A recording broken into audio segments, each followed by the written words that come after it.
तो स्वागत है आपका अपने चैनल KHD एजुकेशन पर। आज हम पढ़ने वाले हैं क्लास 12 का चैप्टर सेकंड जनसंख्या के बारे में, वर्ल्ड जनसंख्या के बारे में। तो हमने पहले बात कर ली थी जनसंख्या घनत्व के बारे में और जनसंख्या को प्रभावित करने वाले कारकों के बारे में हमने पढ़ लिया। आज हम बात करेंगे जनसंख्या वृद्धि। जनसंख्या वृद्धि क्या होती है पहले हम ये देखते। तो जनसंख्या वृद्धि की अगर बात करें तो कोई विशेष समय के अंदर या कोई निश्चित समय के अंदर किसी विशेष क्षेत्र की जो जनसंख्या है, क्या है, किसी निश्चित समय में किसी विशेष क्षेत्र की जो जनसंख्या है उसके अंदर परिवर्तन होता है। क्या होता है? उसके अंदर परिवर्तन होता है, वो आपका क्या कहलाता है? जनसंख्या वृद्धि कहलाती है। अब नाम से आपको लग रहा होगा वृद्धि, जरूरी नहीं है कि परिवर्तन के अंदर वृद्धि ही हो, ठीक है, जरूरी नहीं है। ये आपका घट भी सकता है और बढ़ भी सकता है, यानी जो जनसंख्या वृद्धि है वो ऋणात्मक भी हो सकती है और धनात्मक भी हो सकती है। इस प्रकार हम कह सकते हैं कि जनसंख्या वृद्धि कितने प्रकार की होती है? दो प्रकार की होती है, एक धनात्मक जनसंख्या वृद्धि और एक ऋणात्मक जनसंख्या वृद्धि। देखो आगे हम बात करते हैं जनसंख्या वृद्धि के बारे में। तो जनसंख्या परिवर्तन पढ़ते हैं सबसे पहले हम जनसंख्या वृद्धि में।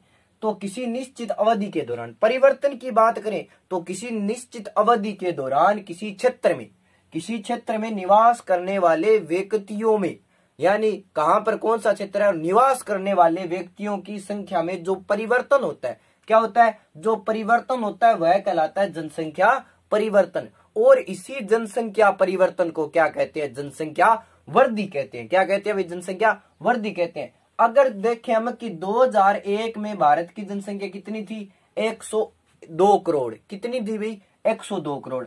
और 2011 में कितनी होगी? ये 121.02 करोड़ होगी। कितनी हो गई? 121.02 करोड़ के आसपास हो गई है। मतलब कितनी वृद्धि हुई? 18.14। कितनी हुई है? 18.14 है वो वृद्धि हुई है, ठीक है, भारत के अंदर।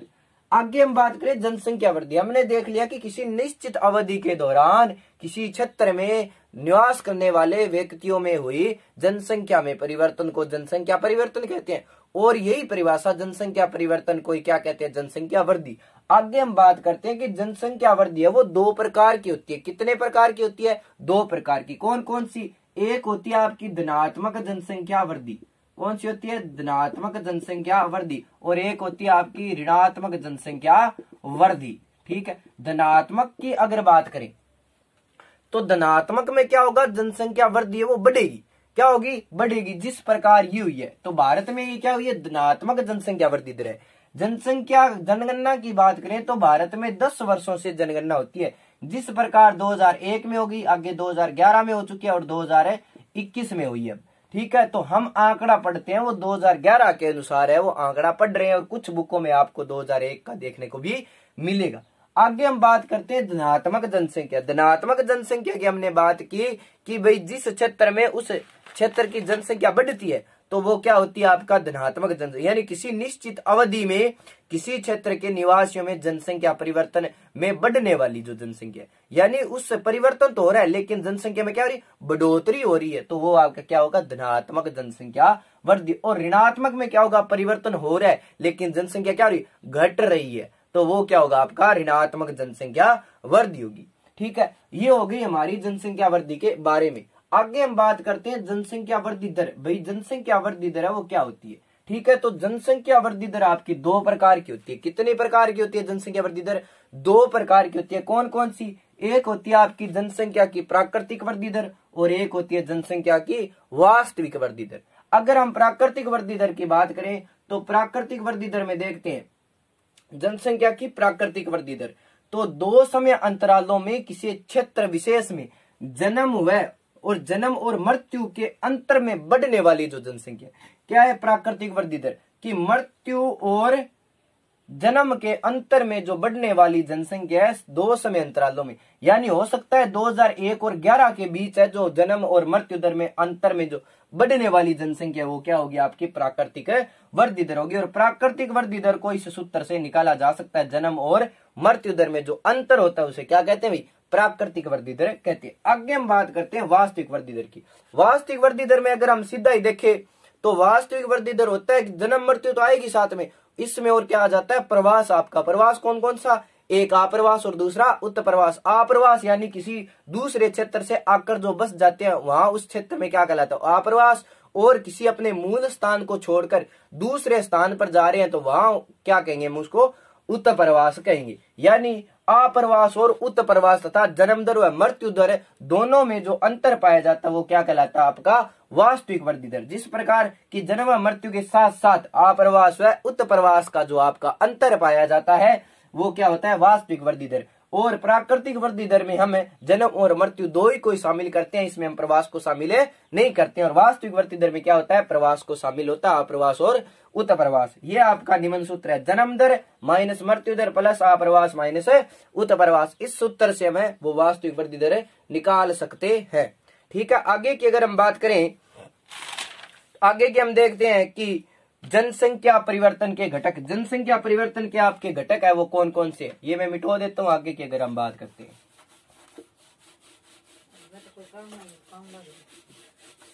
जनसंख्या परिवर्तन के घटक, तो क्या पूछा है, जनसंख्या परिवर्तन के घटक। जनसंख्या परिवर्तन के घटक की अगर हम बात करें, जनसंख्या परिवर्तन के घटक, जनसंख्या परिवर्तन के घटक, जनसंख्या परिवर्तन के अगर घटकों की हम बात करें तो तीन घटक है। ये कितने घटक है, तीन। एक होता था आपका जन्म, मृत्यु और प्रवास। कितने घटक है, तीन घटक है, जन्म, मृत्यु और प्रवास। ये मुख्य रूप से क्वेश्चन भी आ सकता है कि जनसंख्या परिवर्तन के मुख्य घटक कौन कौन से हैं, तो वो आपके कौन कौन से है, जन्म, मृत्यु और आपका हो जाता है प्रवास। ये क्या है, आपके जनसंख्या परिवर्तन के घटक। आगे अगर हम बात करें कि प्रजनन या जन्म दर क्या होता है, और उसके बाद हम पढ़ेंगे असंशोधित जन्म दर यानी सीवीआर, या फिर आगे हम बात करेंगे असंशोधित मृत्यु दर की। अब हम बात करते हैं जन्म दर के बारे में।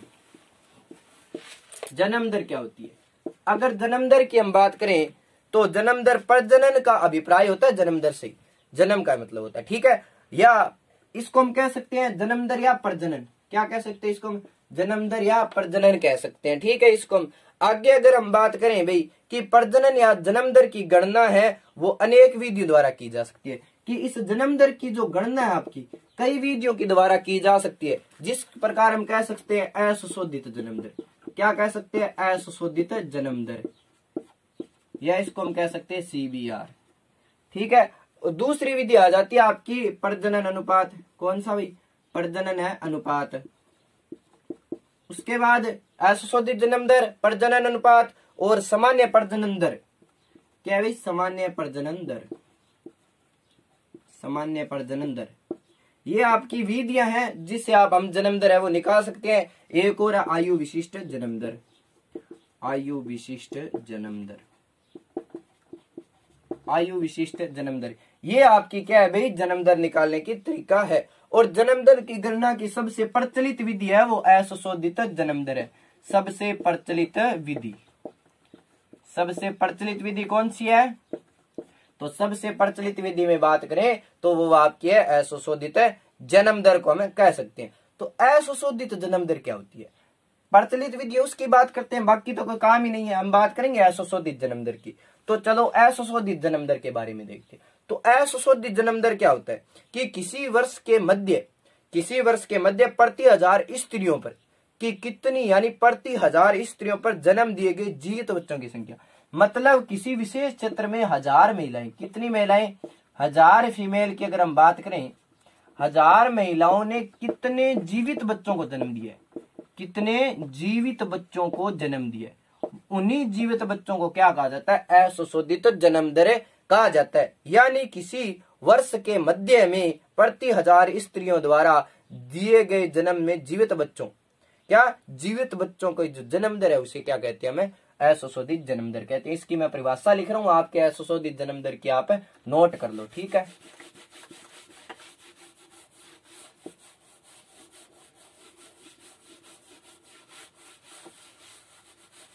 आगे हम बात करते हैं असंशोधित जन्म दर की।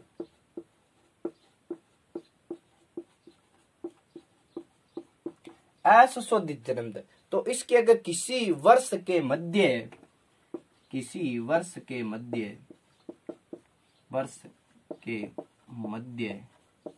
1000 महिलाओं, कितनी महिलाओं, प्रति 1000 कह सकते हैं हम, प्रति 1000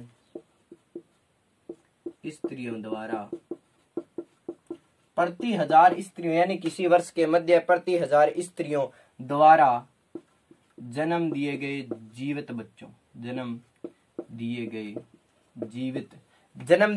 जीवित बच्चों की संख्या, जन्म दिए गए जीवित बच्चों की संख्या, बच्चों की संख्या क्या कहलाती है, आपके असंशोधित जन्म दर कहलाती है। असंशोधित जन्म दर को हम किससे, एक सूत्र है इसका, वो सूत्र लिखो आप, यानी असंशोधित जन्म दर को किस नाम से जाना जाता है, सीबीआर। तो सीबीआर बराबर हो जाएगा आपका, सीबीआर बराबर हो जाएगा किसी वर्ष में जीवित जन्म, यानी जो कितने बच्चे हैं वो जन्मे हैं, यानी किसी वर्ष में जीवित जन्म, वर्ष में जीवित जन्म, जीवित जन्म, जीवित जन्म यानी कितने वर्ष में कितने है वो वर्ष में जन्मे हैं, और उससे मतलब वर्ष की है जो मध्य की जनसंख्या, यानी किसी वर्ष के मध्य की जनसंख्या, मध्य की जनसंख्या इनटू इसको 1000 से हम क्या कर देते हैं, मल्टीप्लाई। ठीक है, तो ये हो जाता है आपका सीबीआर यानी असंशोधित जन्म दर। अगर भारत की असंशोधित जन्म दर की बात करें या विश्व की अगर हम बात करें तो 19.3 जन्म है प्रति 1000 महिलाओं पर। ठीक है, प्रति 1000 महिलाओं पर क्या स्त्री, मरती 1000, ये आपका इंपॉर्टेंट आंकड़ा 19.3/1000 यानी प्रति 1000 महिलाओं के ऊपर। ये थी आपके असंशोधित जन्म दर। अब आपको पता चल गया असंशोधित जन्म दर कैसे कहते हैं। आगे हम बात करेंगे भी मृत्यु दर की। तो मृत्यु दर की अगर हम बात करें तो इसी प्रकार आएगी आपकी असंशोधित मृत्यु दर। इसी प्रकार से हम कह सकते हैं कि किसी वर्ष में मृत्यु जन्म, ठीक है, और किसी वर्ष के मध्य की जनसंख्या इनटू 1000, इसी के सेम इसी तरह होगा आपका असंशोधित मृत्यु दर। ठीक है, तो आगे हम बात करते हैं असंशोधित मृत्यु दर की। ठीक है, चलो आगे देखते हैं असंशोधित मृत्यु दर की। लास्ट टॉपिक है हमारा असंशोधित मृत्यु दर आज का लास्ट टॉपिक असंशोधित मृत्यु दर।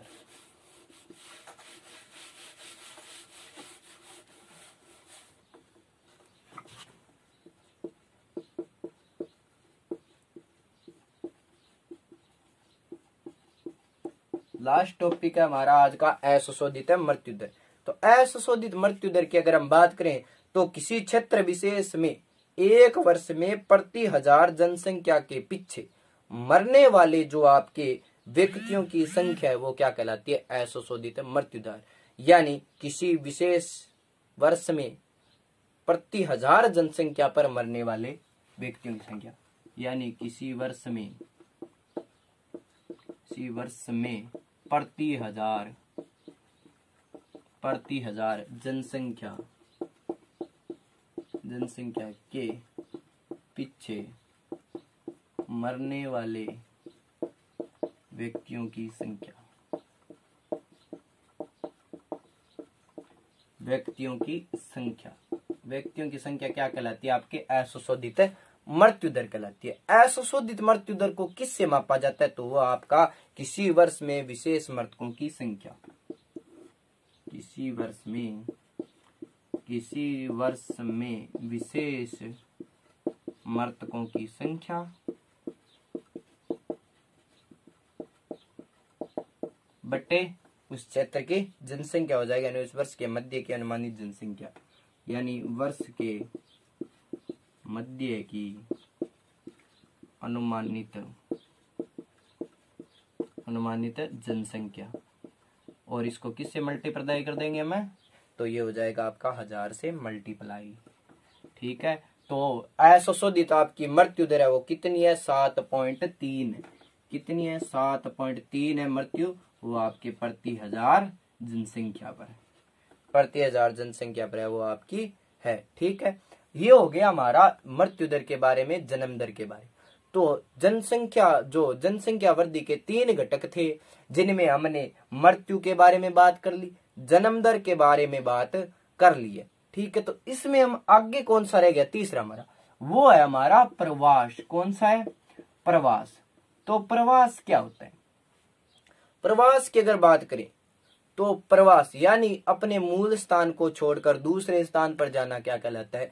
प्रवास कहलाता है। प्रवास भी दो प्रकार का होता है। कितने प्रकार का होता है? दो प्रकार का होता है, एक उत्प्रवास और एक आप्रवास, या फिर ऐसे तो हम देख सकते हैं अंतर्राष्ट्रीय प्रवास होता है, राष्ट्रीय प्रवास होता है, राज्य प्रवास होता है, स्थानीय प्रवास होता है। इससे तो कई प्रवास होते हैं, लेकिन इसमें हम पढ़ेंगे वो आप्रवास और उत्प्रवास के बारे में। ठीक है, तो इतना थोड़ा सा बता देता हूँ आपको प्रवास के बारे में। मान लो ये ए स्थान है और ए स्थान से जा रहे हो आप बी स्थान पर। ठीक है, जहां से आप जा रहे हो अपने मूल स्थान, वो स्थान कौन सा होता है? आपका उद्गम स्थान होता है। कौन सा स्थान होता है? उद्गम स्थान होता है। वह स्थान कौन सा कहलाता है? आपका जिस स्थान को छोड़कर जा रहे हो आप, वो स्थान होता है आपका उद्गम। और जहां जाकर बस रहे हो वो स्थान क्या कहलाता है? आपका गंतव्य स्थान। मतलब बी स्थान क्या होगा? आपका गंतव्य स्थान। इसी प्रकार कह सकते हैं ये होता है आपका, यहां से जा रहे हो तो ये होता है आपका उत्प्रवास। क्या होता है? उत्प्रवास, अगर यहां से जा रहे हो तब। और यहाँ होता है आपका आप्रवास, मतलब यहाँ आप आ रहे हो। क्या हो रहे हो? आ रहे हो, तो क्या होगा? आप्रवास होगा।